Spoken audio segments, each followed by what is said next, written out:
Pronto, cá estamos para mais um Em Cartaz, o programa da arte, da cultura e do bom entretenimento, aqui pela TV Aberta São Paulo, canais 9 da NET, 8 da Vivo TV, pelo país afora, pela TV Com Brasil, na Claro, na Sky, na NET, aonde mais? Na Vivo também.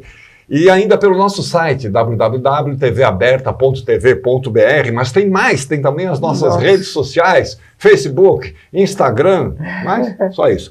E só digitar lá, @programa em cartaz, você cai nas nossas redes sociais. Mas tem mais ainda, tem também o nosso canal no YouTube, onde a gente disponibiliza todas as entrevistas que a gente faz aqui no nosso programinha. Então vamos começar? O Em Cartaz está no ar.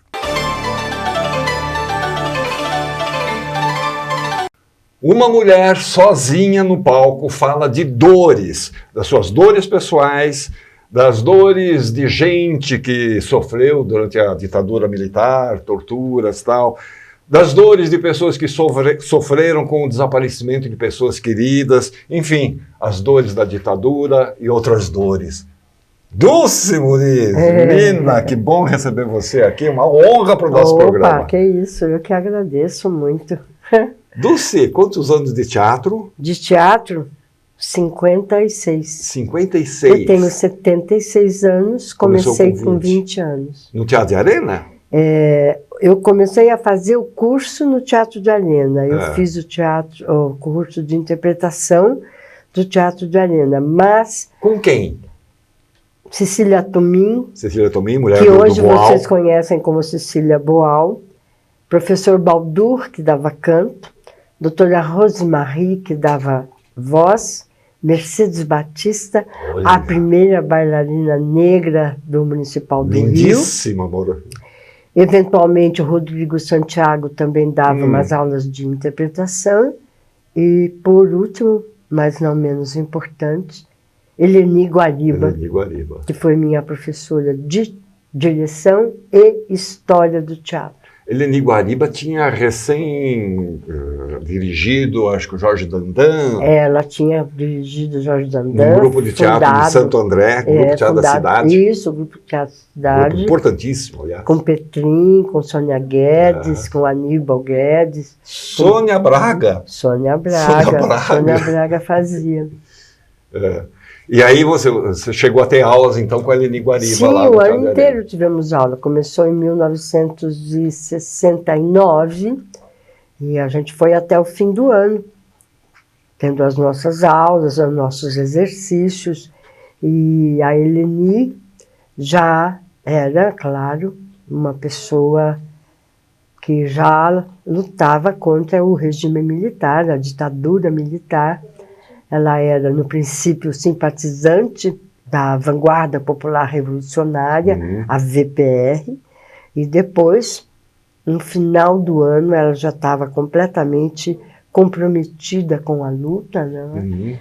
E ela teve momentos muito significativos. Por exemplo, quando, em janeiro de 68 ou 69, quando o capitão Carlos Lamarca deixa o quartel de Quitaúna, eles ficam, no primeiro momento, sem lugar onde ele pudesse se abrigar, em segurança. E foi na casa da Eleni, que a essa época ainda era casada com o professor Ulisses Guariba, que tem o nome da rua onde eles moravam, Rua das Acácias. Rua das Acácias. E lá, então, ficou o capitão Carlos Lamarca, se abrigou lá durante um período.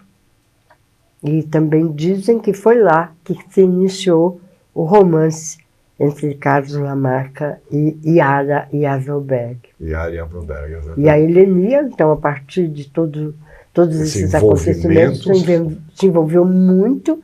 E de simpatizante que era, passou a ser uma grande militante contra a ditadura militar. Agora, ela estava preparando, ou havia planos dela fazer um espetáculo, acho que com a sua participação, inclusive, né? Ela já tinha montado, né, o Jorge Dandan. Ela tinha planos com eles lá de fazer o Ricardo III. Pensava também em fazer Rocco e seus irmãos.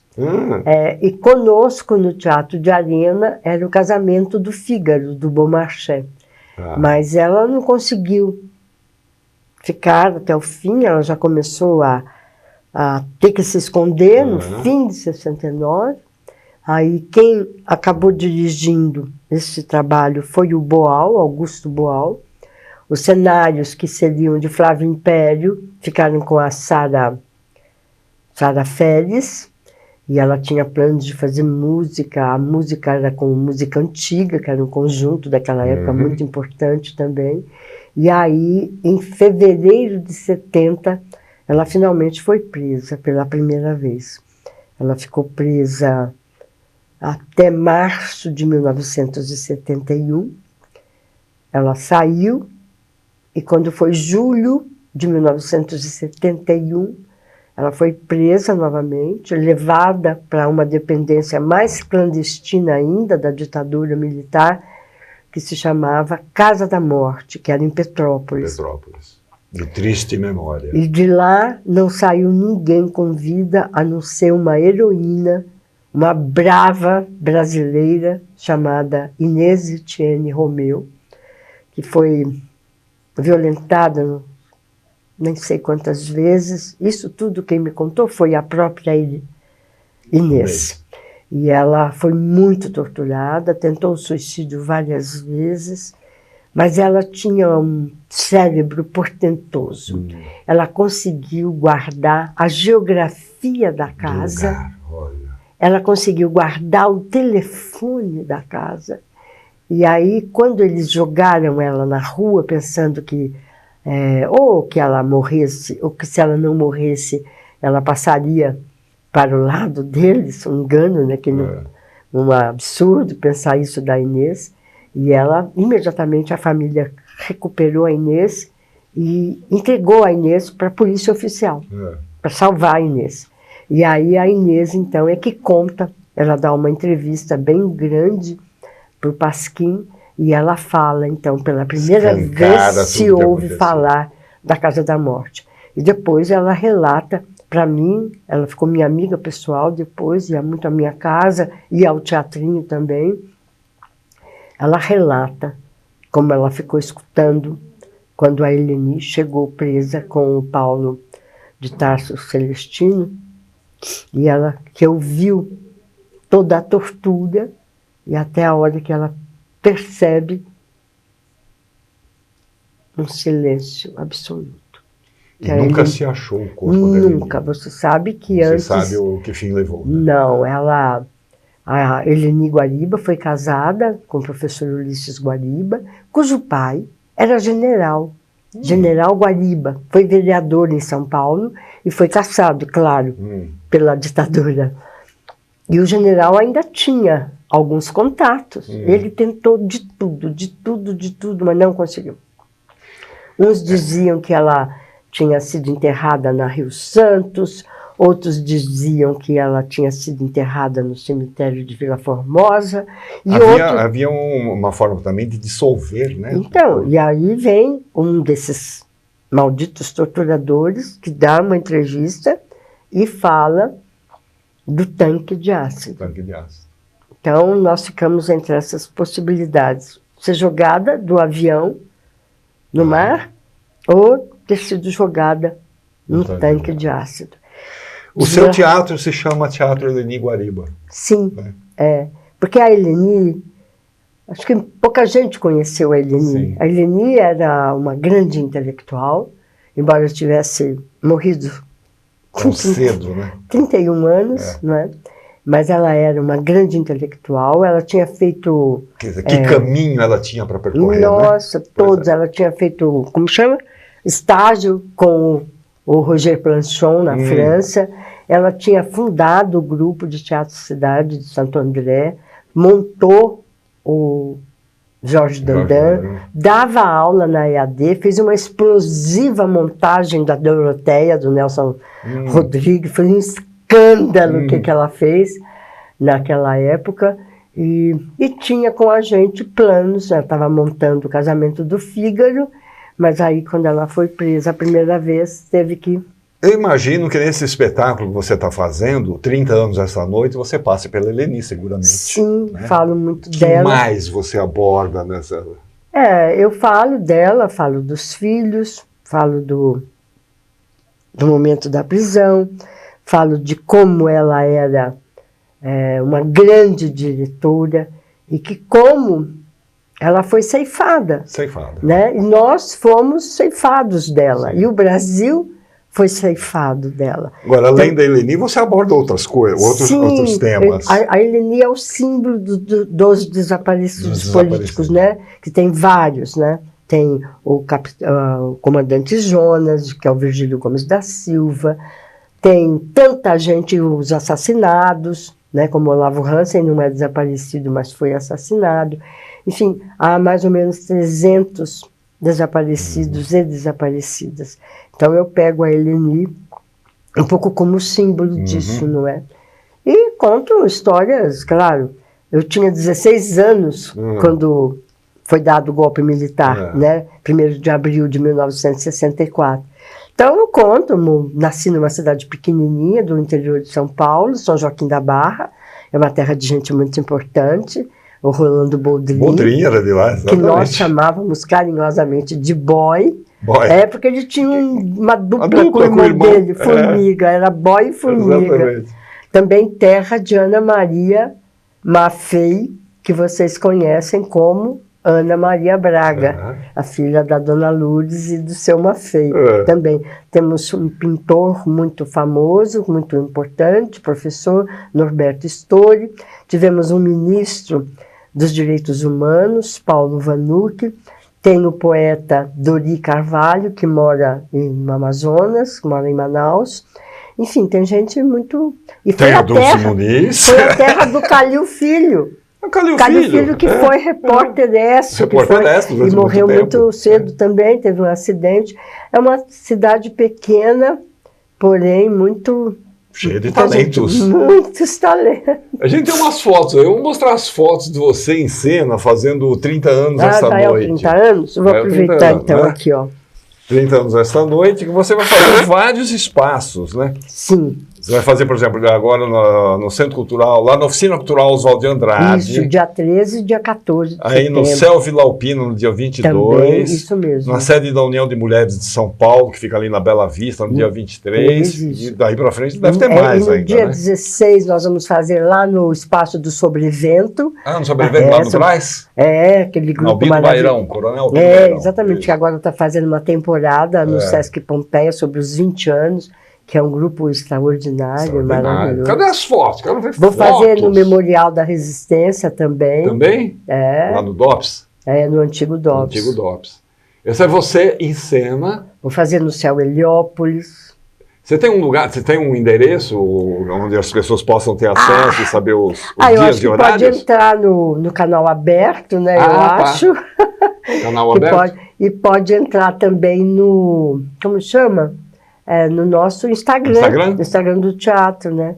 Eu não tenho nada disso, sabe? Eu sou uma analógica.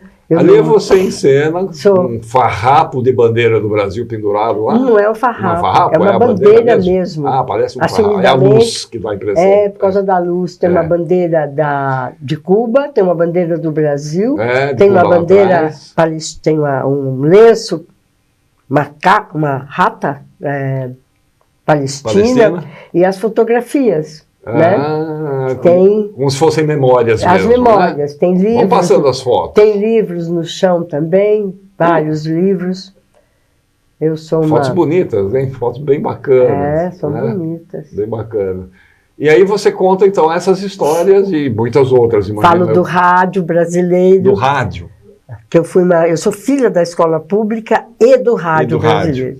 E quando eu era garota, havia rádio Tupi de São Paulo. Sim. Meu pai ouvia o grande jornal falado Tupi com Corifeu de Azevedo Marques, que hoje é nome de avenida. Tinha a Rádio Bandeirantes, que ele ouviu Trabuco, com Vicente Leporassi. Tinha a Jovem Pan, que não era a Jovem Pan, era a Pan-Americana, mas já trazia em si o ovo da serpente, esse centrofídico em que se transformou a Pan-Americana, né?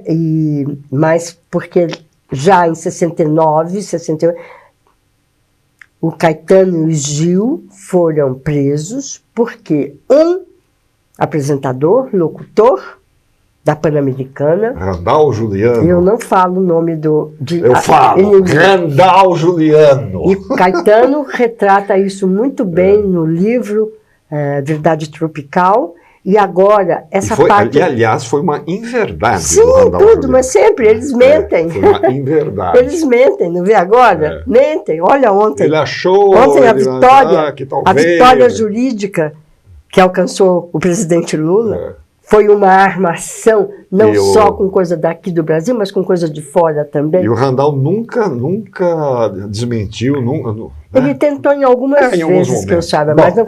E agora o Caetano publicou só a parte, essa parte tem o nome do capítulo, acho que é Narciso, uma coisa assim. Eu tenho um livro, um livro maravilhoso, um portentoso livro. Sim, quer dizer, né? E aí tinha também a Rádio Essa inverdade do Randall Juliano custou o exílio deles, a prisão deles, o Caetano... Eles sofreram muitos, né? Muito, porque foi uma prisão completamente inesperada, arbitrária. E tinha a Rádio Marinque Veiga, que fazia o programa Rio, né? Hoje é Dia de Rock.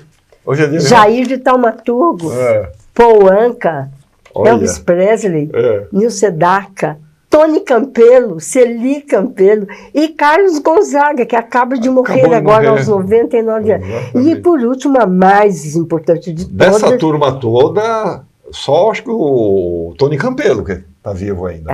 Eu acho que... Ele está vivo com ele no mercado. Sim, também.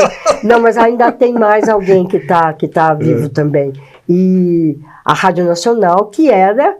mutatis mutandi, um pouco que foi a Globo até há pouco tempo, porque agora, embora tenha muito poder ainda, mas não é mais a mesma coisa. E a Rádio Nacional tinha programa de auditório, humorístico, PLK 30, orquestras, um elenco extraordinário, tinha programa da Uni, né? E foi a última rádio a cair no golpe. Eu me lembro direitinho, meu pai sempre falava que era da foice do martelo. E, aliás, a Rádio Nacional abrigou muita gente. Sim. Essa turma toda. Falava-se, depois a gente vai saber, naquela época eu tinha 15, 16, não tinha a menor ideia, mas tinha notícias, né? Falava-se que, na verdade, a Rádio Nacional era uma célula do partidão, né?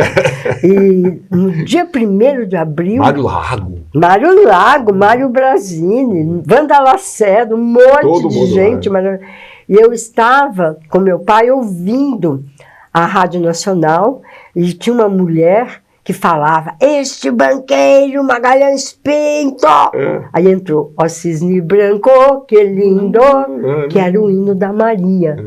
E falou, então, em seguida, o locutor oficial, com aquela voz bem burocrática, a partir deste momento, a Rádio Nacional do Rio de Janeiro passa a fazer parte da cadeia da legalidade. O golpe estava consolidado. Então o rádio muita história, Dulce. Muita história que eu estou contando lá nesse... Daria para gente ficar 2 horas 30 aqui anos, essa noite, eu conto lá uns pedacinhos. Tem que ir lá ver, gente. Tem que ir lá ver para conhecer. Porque eu faço cenas... Eu faço cenas de peças que eu fiz aqui no teatro, né? Faço 2 ou 3 cenas. Falo poesia, que eu gosto muito de poesia. E faço peça para criança também, adoro, né? Muito bem. 30 anos esta noite. Ou o espelho negativo, as dores femininas, a partir das experiências da Dulce Muniz. A gente já viu que são muitas das dores, a fibromialgia, por exemplo, que me atormenta. Né? Eu tive endometriose. Você aborda isso também no espetáculo? Claro. Cruza essas coisas, cruzo. Né? E eu tive uma coisa horrenda, que se chama herpes zoster. Sem esse menino JB Medeiros, é um jornalista, e um grande escritor. Ele tem um livro muito bem cuidado, com uma capa de pano, se chama, acho que é O Último Pau de Arara. Eu li inteirinho. E ele conta que ele teve herpes zoster. E ele fala, é uma coisa horrível. É verdade, é uma coisa horrível. Então, Dulce, entrando no teu Instagram, a gente tem As datas e horários aqui, os endereços, tudo direitinho. São vários espaços, ou então no site do canalaberto.com.br. São vários espaços, vários horários, tem todos os endereços lá no site, no Instagram da Dulce Muniz. Dulce, que maravilha, cara. Maravilha vendo você. Muito você obrigada. aí, produzindo, fazendo, se apresentando, entrando no palco. A frente é que se foge, como diziam os viejos. A gente é que se foge. E penso que a idade, eu adoro que me chamem de velha. Odeio esse negócio de terceira idade. Quando fala melhor idade, então eu quero dar um soco na cara. Né? Eu tenho muito orgulho de ter chegado nessa idade. Sempre pensei que fosse morrer de bala ou vício. E, no entanto, estou aqui trabalhando. Em cartaz. Tá bom? No cartaz do Atílio Boa Bari. sorte pra você. Obrigada. Para você também, você. com o seu lindo programa do Persona, lá na TV Cultura, onde eu trabalhei também. Fiz o programa para criança, Bambalalão. Muito bom. Eu assisto. Obrigado, Lu. Deixa eu ver aqui. Nós temos um filme brasileiro em cartaz, chama-se Ângela, é uma história inspirada num fato real que a Dulce Muniz deve lembrar muito bem. Em 1976, a socialite Ângela Diniz foi assassinada pelo companheiro, um playboy chamado Doc Street, apelido Doc Street, na então paradisíaca Armação dos Búzios, lá no Rio de Janeiro. O crime e depois o julgamento do Doc Street foi assunto dos jornais durante muito tempo. E agora virou um filme. A Isis Valverde interpreta Ângela Diniz. A gente tem o trailer aí.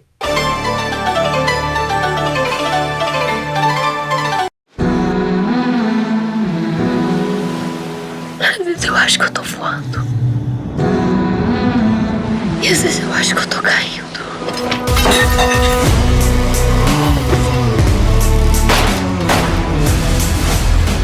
Todo mundo devia ter essa sensação, pelo menos uma vez na vida.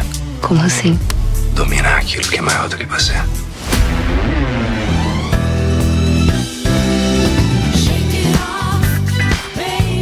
Meu ex-marido me persegue, falando que eu não posso prover um lar estável para os meus filhos. Por que a gente não pode ir embora com você? Você tá cutucando a onça com a vara curta. Só quero ser mais uma na noite. É tão difícil. Eu sei o que tá acontecendo, Raul. O que você tá fazendo? Solta. Eu tô louco por essa mulher. Você tá acabada. Senhora, ficar aqui, senhor, vai acabar com a senhora. Por que a gente tá discutindo? Eu não sei. Minha filha, eu sei que você tá sofrendo. Casamento é difícil mesmo. Tem que ter paciência, filha. Não bota a mão em mim! Se fosse te bater de verdade, eu te matava.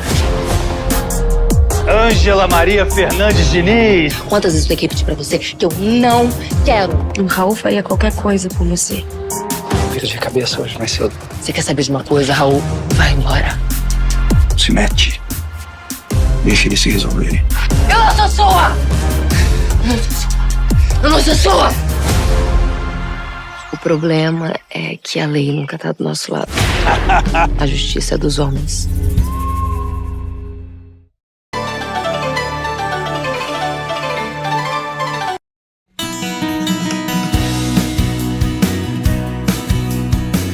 Bem-vindo à cidade de São Paulo. Uma das maiores metrópoles do mundo, vibrante, pulsante, humana e diversa. Uma cidade acolhedora para todos, que é um pouco do mundo todo num só lugar. Sou São Paulo, São Paulo, sou São Paulo, São Paulo. A cidade de São Paulo tem muito para mostrar. É uma cidade que se destaca em diversos pontos importantes, não só para quem vive aqui. A força da cidade de São Paulo é a força do Brasil. Um Brasil que conta com a cidade de São Paulo de hoje e com a São Paulo dos próximos anos. Sou São Paulo, São Paulo. Atividade cultural é o que não falta na cidade de São Paulo. Todos os dias acontece uma grande variedade de atrações culturais para visitar ou participar ativamente. O cenário cultural paulistano é um dos mais importantes do mundo e já somos a capital dos shows na América Latina.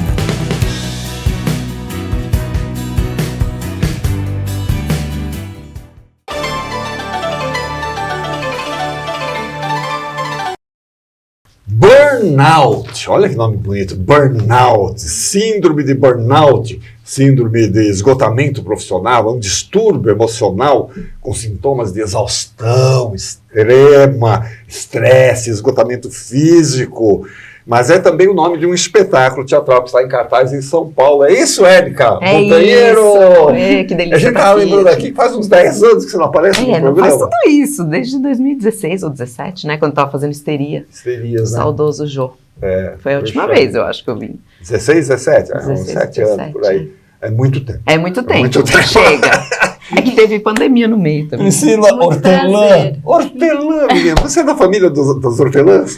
Pois é um sobrenome italiano. Italiano? É. Olha, mas hortelã lá não tem nada a ver com hortelã que a gente viu daqui. Não, nada a ver. Sem H. É sem H, hortelã.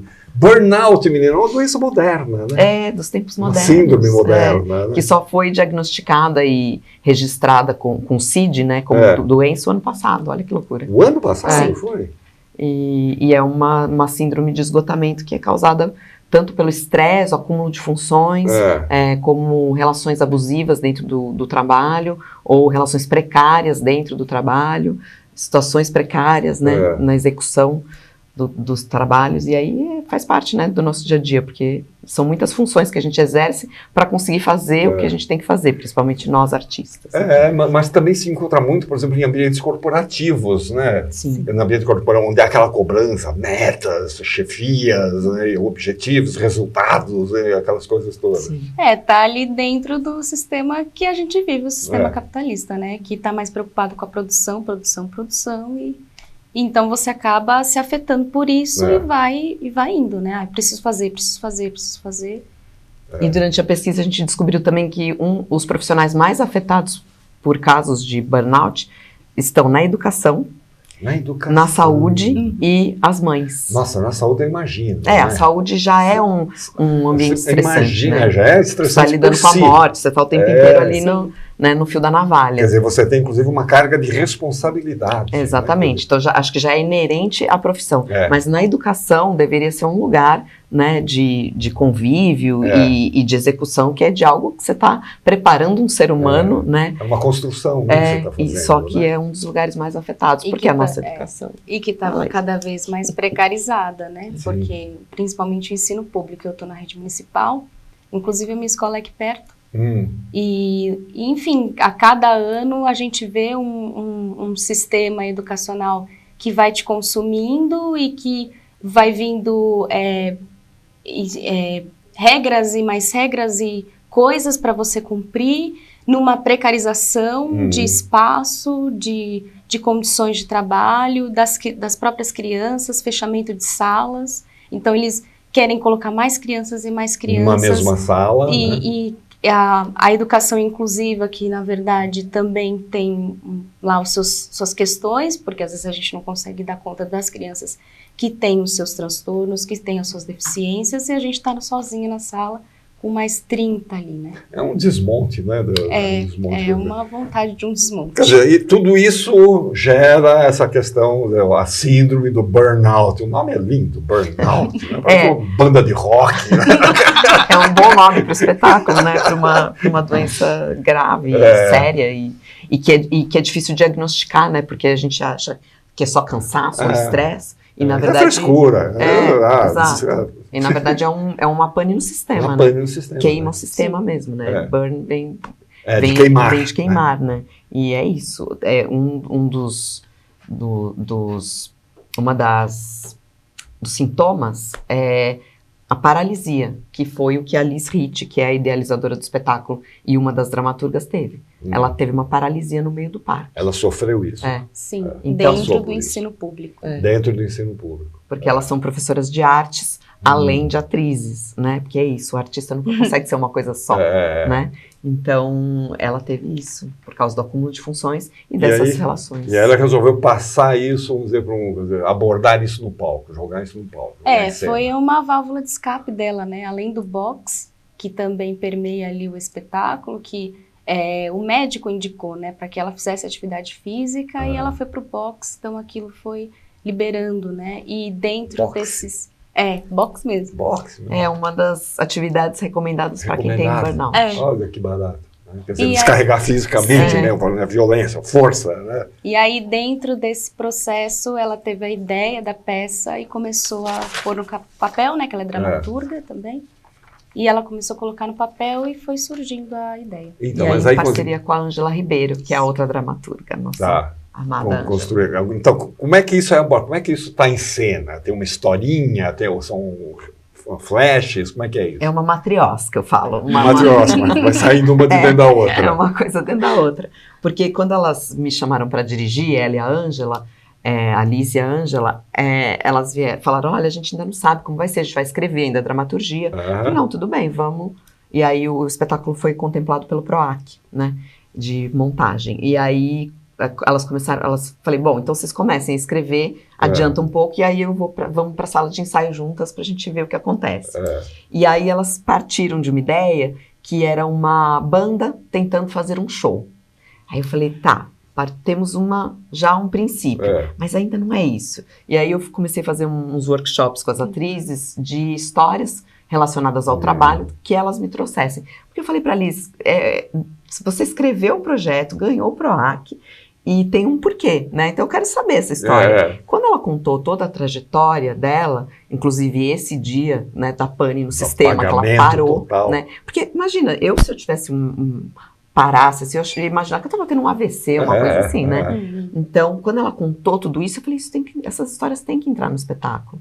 Não estavam? Não estavam, em princípio. Porque elas estavam começando a escrever, né? E aí eu comecei, por isso que eu assino também dramaturgismo, que é meio essa pessoa que provoca, né? A estrutura. E eu comecei a provocar, eu falei, isso tem que entrar, isso tem que entrar. E aí tem a história da Priscila, relacionada ao trabalho doméstico, o da Palomares, que é a outra atriz, relacionada a um trabalho que ela fazia, ela trabalhava numa fábrica de vidro, e ela decidiu depois ser cantora. Então eu fiz inclusive uma proposta de cena ali que junta as duas coisas. Parece que é um lugar perigosíssimo. Super, ela quase se cortou, ela ficava 12 horas em pé, então ela fala queima, que ela uma lesão no dedão, ela conta isso no espetáculo. É uma das histórias, né? E aí cada uma contou sua história, eu falei, agora essas histórias têm que entrar dentro dessa história da banda que está tentando fazer um show. Então elas estão tentando fazer um show, e aí tem a peça dentro da peça, que é essa história toda da educação. Você em algum momento mencionou que o pessoal da saúde, o pessoal da educação e as mães, né? E as mães, então. E aí tem essa personagem da mãe também, que a mãe é meio Godot, a gente fica esperando Godot e Godot nunca chega. Nunca chega. Então tem essa brincadeira, né, dessa quarta personagem que não chega. Ela não aparece. Ela aparece... Ela é mencionada, ela é citada... Ela aparece de outra forma. Aí vou guardar esse spoiler aí. Vamos dar spoiler aqui nesse programa. Mas ela é nosso Godot. A gente tem umas fotos, nós estamos falando do Burnout, que acabou de estrear lá no Centro Cultural São Paulo, vai ficar até o dia 17, às quintas e sextas, às 7 da noite, sábado e domingo, às 5 da tarde. No Centro Cultural São Paulo, na Sala Ademar Guerra, ali na Rua Vergueiro, né? Cadê as fotos? Já estão aí, olha lá. São as 3 atrizes. Isso, quem é a mãe? A mãe é a Ângela Ribeiro. É a dramaturga. Ela não está nas fotos. Sim, a mãe não aparece, claro. Ela não consegue chegar. Acho que eu estou com um problema de burnout. Palomares, Liz Hitch, essa do meio. Aí está o boxe, né? Você botou isso como referência? É uma das referências estéticas. Uma das referências estéticas. E de ação também. O boxe ele vai aparecendo como ação dentro da peça em alguns momentos. Né? E o ringue, ou rink? Ringue, né? Ringue. Ringue é quando é patinação, né? Ringue. O ringue dá sempre essa ideia mesmo de um lugar onde você está se debatendo, onde você está, né? Algo buscando a ser vencer alguma coisa, né? Ou algo que vai te derrubar. Né? Ou algo que vai te derrubar. Você está sempre lutando ali, né? Para sobreviver. Exatamente. E as 3, então, as histórias vão se intercalando? Isso, as histórias vão se entrelaçando. Tem essa pecinha central, que é a história da banda, né? E tem a peça dentro da peça, que é dentro da escola, que é a relação dessa professora, a senhora Alissa, com a diretora, que quem faz a Priscila Hortelã. Isso aqui é um demônio em cena, viu? É um demônio em cena? É um demônio, engraçadíssima. Super boa atriz. E canta, que é uma beleza. E elas cantam também, então a música também é uma dramaturgia bem de sobreposição, né? porque tem essa ideia do acúmulo, né? Eu falei, como que a gente vai falar desse acúmulo sem colocar o acúmulo na ação, né? Teatro é ação. Então elas cantam, elas operam luz, operam som, não tem operador, elas fazem tudo. Que burnout, hein? Sim. Terminam exaustas. Exaustas, suadas, mas felizes, porque é um trabalho muito gostoso de fazer. Ao mesmo tempo tem muita ação, muita coisa, também tem, a gente fica naquela tensão, né? Muitas coisas para operar e para fazer, mas no final, quando você vê que conseguiu, nossa, é muito legal. É uma sensação muito boa, assim, o final. É uma sessão de boxe, né? Não, mas é legal essas coisas, quer dizer, o burnout em si, quer dizer, esse acúmulo de coisas realmente tem que transparecer na peça, né? Tem que estar presente, né? Não só citado, não só mencionado. E eu falei para elas desde o começo, a plateia tem que sair exausta assistindo vocês, fala, meu Deus, quanta coisa elas fazem. Né? Elas não param um minuto, elas estão o tempo inteiro em cena, e o tempo inteiro, enquanto uma está executando a luz, a outra está começando a cena, depois a outra vem, corre e entra atrasada na cena. Essa brincadeira também, né, de entrar atrasado na cena e o público vê isso, é proposital, né? Porque não tem outra pessoa para fazer, somos nós mesmos. Tem que fazer, tem que dar um jeito nisso, né? Porque a gente sempre dá um jeito. Sempre dá um jeito, né? E é essa coisa do acúmulo de função, né? Que é muito comum na educação, é muito comum na saúde, né? A pessoa acaba fazendo várias coisas ao mesmo tempo, né? Mãe, então, nem se fala. Nossa. Mãe faz tudo. E os artistas, né? Nossa, os artistas. Então, é o encontro dessas 4 mulheres, né? Uma cantora, uma professora, uma mãe e uma... O que é mesmo? E uma atriz. Uma atriz. Então, a cantora quer fazer o show, a outra quer fazer a peça. Então, essa dramaturgia ela vai sendo construída a partir dessas fricções, dessas histórias, né? Menina, que trabalho lindo. Deixa eu ver aqui, quem fez a preparação corporal, que eu imagino que deve ter sido uma coisa de louco. Anelisa Matos, que é minha parcerona. Anelisa Matos. Eu comecei a dirigir por causa da Anelisa, ela que me chamou para dirigir a primeira coisa. E aí nós somos parceiras desde então, desde 2017. E ela faz a direção assistente e a preparação corporal das meninas. Ela coreografou. Deve ter sido uma porrada, né? A gente fez uma aula de boxe antes, né? Eu e o Palomares, a Liz já fazia boxe, para saber alguns golpes básicos, mas todo o resto foi a Ana ali com a gente. Que colocou. Preparação e direção musical da Lua Oliveira. Direção de arte e concepção de cenário e figura da Joyce Roma. Joyce! Quanto tempo eu não vejo a Joyce. Então, vocês ficam lá no Centro Cultural até o dia 17. Quinta e sexta, 19 horas. Sábado e domingo, 17 horas. Centro Cultural São Paulo, Rua Vergueiro, número 1000, fácil. Ingresso pode ser pelo Simpla também. Pode ser pelo Simpla. Ou pela bilheteria. Ou na bilheteria, mas aí tem que chegar antes, uma garantia e tal, não sei o quê, né? Maravilha, né? Que trabalho, hein? Uma explosão. É uma explosão. É assim mesmo que a gente nomeia. Né? Uma explosão. Érica, faça um favor, não demora mais 14 anos pra voltar aqui, tá? Eu fico bravo. Eu vou voltar esse ano ainda. Sucesso pra você. Obrigada. Hortelã. Muito obrigada, um prazer. Prazer também, menina. Dá um abraço para todas as outras meninas lá, tá bom? Deixa eu ver o que temos aqui. Bornato, já foi.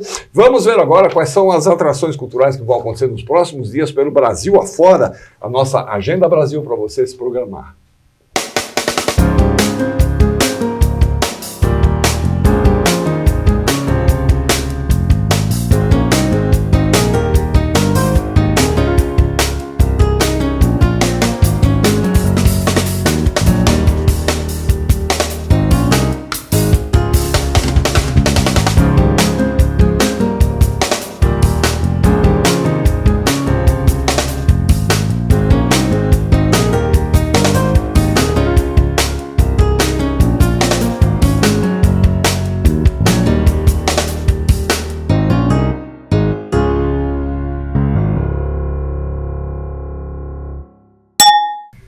Gente, a vida não dá aviso prévio. Seria bom se desse, né? Mas não dá. Tem hora que as coisas acontecem assim, num papum, já foi, já era, né? É isso mesmo que acontece na peça de vocês? É isso mesmo. Caramba.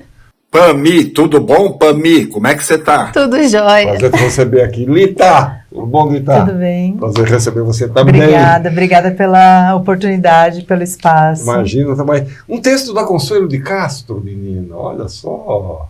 É. E esse texto já faz um tempo que ele não é montado, né? Foi montado pela primeira vez pela Anissete Bruno, né? Texto da Consuelo de Castro. Como é que vocês chegaram nesse texto?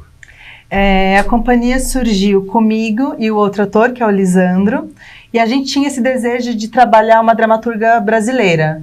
A gente foi estudando, a gente leu os textos da Leila, aí chegamos na Consuelo, e a gente tinha um desejo de falar sobre feminismo sem falar, né? Sem dizer, né? Quer dizer, que o tema tivesse ali. O tema tivesse presente. Não precisa ser tão explicitado, mas ele está ali. Isso. E esse texto, Aviso Prévio, é um texto muito poderoso nesse sentido, porque a Consuelo tinha acabado de ler O Segundo Sexo, da Simone de Beauvoir.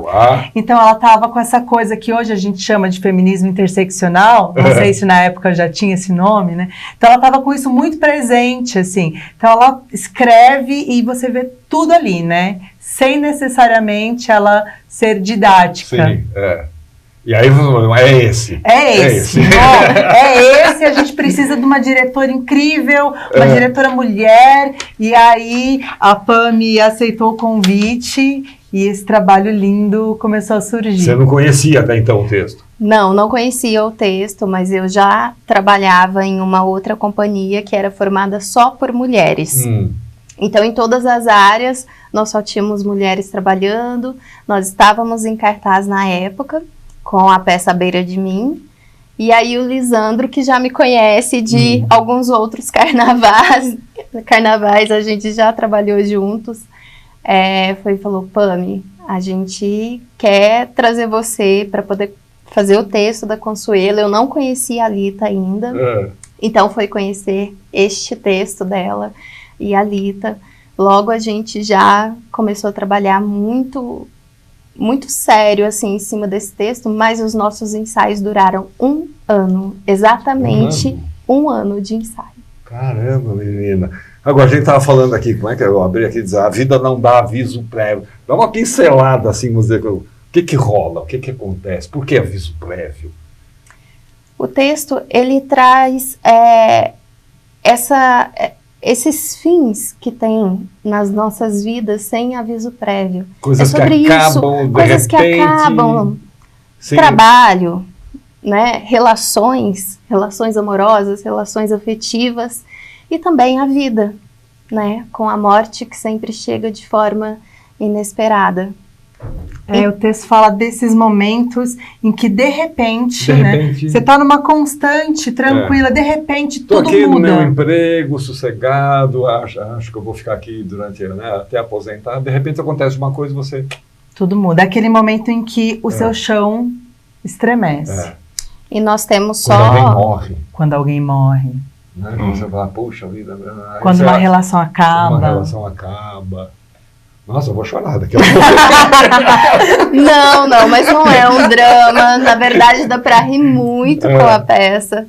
Tá? A gente vai ter em cena só 2 atores, mas eles são múltiplos em cena. São vários quadros, são várias as situações. Eles, enquanto atores, eles vão experimentar, vão passar por todos esses personagens com esses fins inevitáveis. Por exemplo, cita aí alguns fins, a gente já falou de alguns, não sei se eles estão na peça, a gente mencionou alguns fins.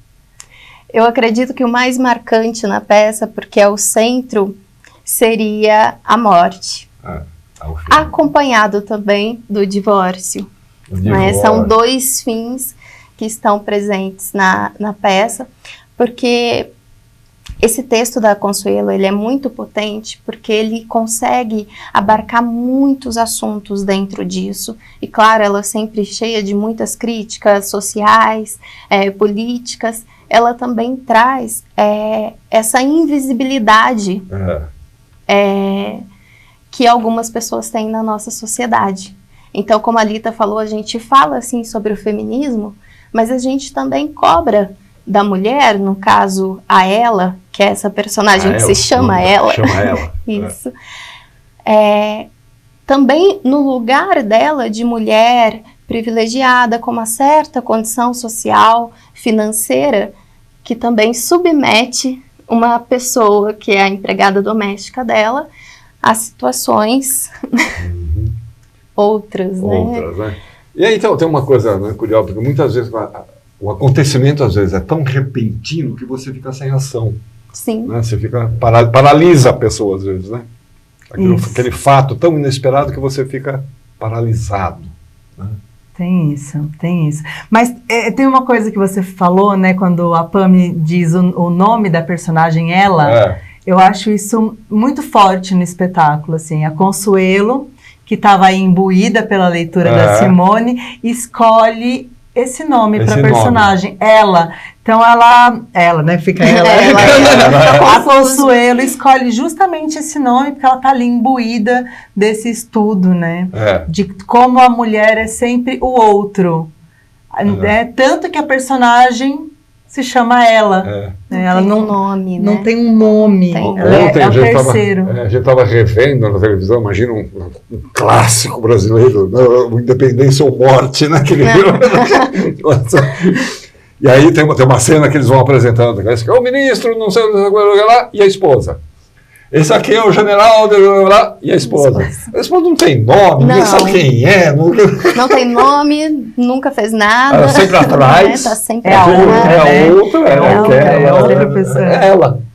Ela, né? Ela. Né? Não interessa quem é ela. Então a peça, ela fala muito sobre isso. Então temos em cena esse casal, que eles vão passar por várias situações desses fins inevitáveis. Mas no texto a Consuelo traz uma coisa genial, que é essa empregada doméstica, que é esse terceiro personagem que não está em cena, porque ele é invisível. Ela é uma empregada doméstica, a Rita, assim como é na nossa sociedade. Né? Então, para poder dar conta de todo... Desculpa interromper, mas essa empregada que muitas vezes é o esteio, né? Ela que cuida da criança, ela que leva o cachorro para passear, ela que faz a comida, ela que lava a roupa, ela que faz tudo. E ela que dá o suporte para que essa outra possa ir atrás dos seus direitos e trabalhar, né? Ela é todo esse suporte para que essa mulher possa estar, porque no caso o homem ele não vai assumir esse lugar junto. Então fica para essa outra mulher. E a importância dela é tão mínima que ela não está em cena, né, em momento nenhum. Então, para poder dar conta de todos esses assuntos, nós decidimos utilizar uma técnica no teatro que nós chamamos de ressignificação de objetos. Então, tudo o que está em cena está falando da Rita, dessa empregada. Todos os objetos utilizados em cena. Por exemplo, o que tem em cena aqui? Uma escada. Uma única escada, 2 cadeiras e uma janela. Mas a Rita está lá. O tempo Mas a inteiro. Rita está lá. O tempo todo. E esses objetos, como se você sentisse a presença dela ali, né? Assim como a Rita, esses outros objetos, eles vão virando outros e outros, e vão dando conta desses vários assuntos, sem aviso prévio, porque hora eles estão no trabalho, hora eles estão em casa, então essa escada ela vai se tornando tudo. E a roupa deles vai se tornando tudo, e ajudando eles a se transformarem também nesses outros personagens. E temos cenas bem leves, cenas bem engraçadas, então pode ficar tranquilo. Agora, as histórias elas se cruzam, ou termina uma, começa outra, agora se entrelar, como é que é? Tá tudo entrelaçado. Né? Então esse casal é um casal que ora é uma situação de empregado e patrão, ora é uma situação de psicólogo e paciente. Então isso vai mudando, mas por isso que eu acho a Consuelo incrível nesse texto. Consuelo é Consuelo. Sou muito apaixonada por essa mulher, porque a Consuelo consegue transformar o Oz. O Oz não é só um homem. O Oz é a imagem de todos os homens, né? E a ela também é a imagem de todas as mulheres. Então, como é quando a mulher é patrão e o homem é o empregado? Isso, ela é a chefe, o homem é o empregado. Então tem esse jogo no espetáculo, né? Tem essas trocas. Inverte as relações, né? O peso das relações, né? E mesmo assim, mesmo invertendo, você tem uma situação em que a misoginia tá ali. Então, o texto tem essa dramaturgia. E essa coisa da Rita, eu lembrei de uma coisa, eu lembrei de Harry Potter. Em Harry Potter, Hogwarts funciona muito bem, e os pratos, todo mundo come, né? Tá tudo sempre muito limpo, mas não se fala sobre quem faz essa limpeza. E aí no livro, tem a personagem, acho que é a Hermione, ela fala quem é que limpa todos esses... Quem é que lava todos esses pratos, né? E aí são seres que estão lá trabalhando, escondidos, justamente para que ninguém os veja, para que as pessoas achem que é tudo mágico, mas tem aqueles seres mágicos ali. E acho que a Rita tá nesse lugar, essa coisa. assim. É um trabalho, né? Bacana essa associação. Bacana. A gente tem umas fotos aí, nós estamos falando de Aviso Prévio, que está em cartaz, já está, né? Entra na semana que vem. De 13 a 5 de outubro, quartas e quintas, lá no Teatro Container, que fica na Rua dos Gusmões, 43, ali no Metrô Luz. Olha lá o casal, simpático casal, a Rita lá atrás, né? O que vocês usam no assoalho aí no chão? É uma água colorida. Uma água colorida? Isso. Isso, para dar uma ideia ali da Rita, para trabalhar essa questão. Porque tem um segredo que esse casal carrega, um segredo obscuro, uma coisa... Que ótimo. Isso, tem uma coisa... Segredos são sempre gostosos. Uma coisa horrorosa ali. Vamos ver mais fotos aí, vamos ver. Tem uma coisa horrorosa aí desse casal. Tem mais fotos para a gente ver? Deve ter. O casal, quer dizer, vocês estão ensaiando o tempo todo. O tempo inteiro. O tempo inteiro, né? Invertendo as situações, mudando os personagens, mas estão o tempo todo em cena. A bota, eu gostei da bota dele. Essa bota... Que é muito importante, viu? A bota tem muita importância. Tudo que está em cena tem um significado, então tem um porquê que está ali. Tudo. Não é, nada não é tá simplesmente ali uma decoração. Ser... Não, nada está ali para ser apenas usado. Tudo ali está dizendo algo. Vamos lá, mais fotos. Tombou a escada, já virou uma outra coisa, né? Sim. Já virou já não é mais uma escada. Ali ela já é quase um portal, né, nesse momento, assim. Vamos lá. Aí ainda é uma escada. Você está com um véu, alguma coisa? Um véu. É um véu de noiva. Mas a escada, ela tá ali e ela também traz muito isso que a Rita tá falando sobre o poder. Quem é que tá com poder em cena? Tá? Então, quem é que tá mais em cima nessa escada? Quem é que tá mais abaixo? Então, é uma peça que o público tem que estar muito atento o tempo todo. Ligado no que está... Porque ela é muito ágil. Não só no que está sendo dito, mas também no que está sendo mostrado. E ela é muito ágil. É a proposta da Consuelo no texto, né? E vocês andam o tempo inteiro em cima dessa água aí, né? Sim, sempre ajoelha, tudo. Ajoelha, deita, tudo. Dá um efeito muito bonito, né? Parece sei lá, como é que chama? Aquele piso brilhante, espelhado, né? Uma coisa assim. Ficou bem bonito. Ficou, né? O que mais? Ali somos nós. Direção da Pami Rodrigues, assistente de direção Érica Caroline. As fotografias do Kim. São do Kim. Li Kyung, eu sempre me atrapalho nesse nome. Kim Li Kyung. Pra gente é difícil. Realização da Companhia 2. Vocês fizeram um teaser da peça que a gente vai mostrar lá, levantando lá vídeo. Vamos ver o teaser aí do aviso prévio da Consuelo de Castro.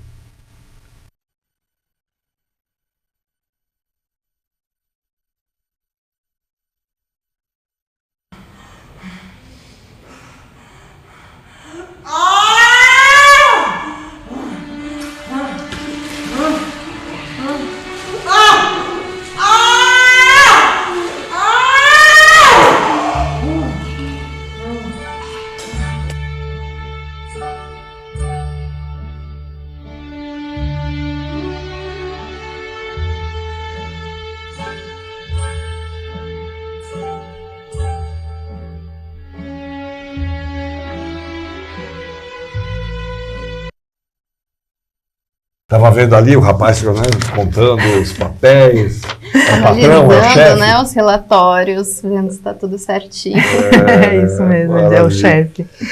Legal, o rapaz é o seu parceiro Lisandro de Próspero. Isso, de Próspero, né? De Próspero.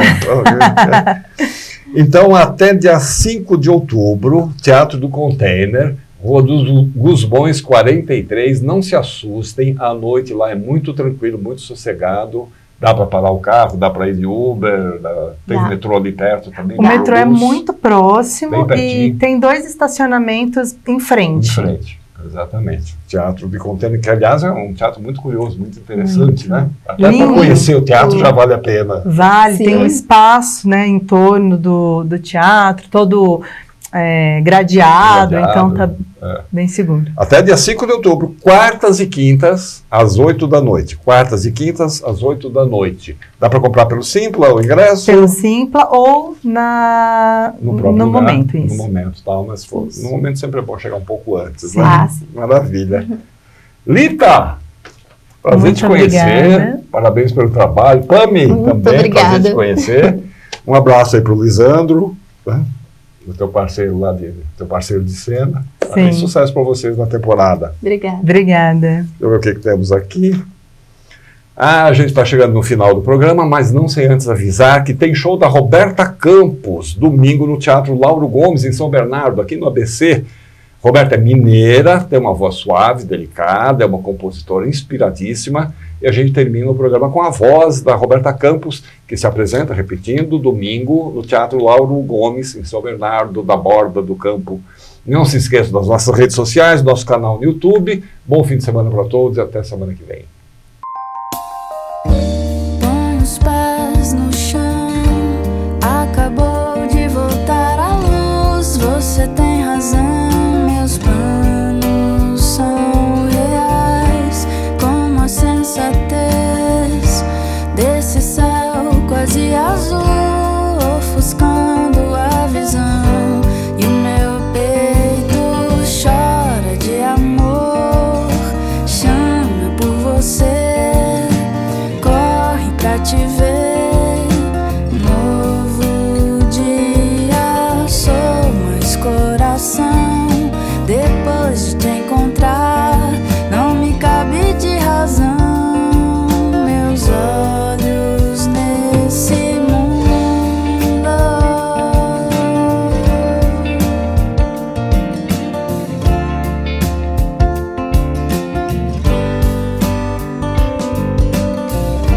nada é certo, eu sei, mas no fundo é tão normal ter o sim ou não.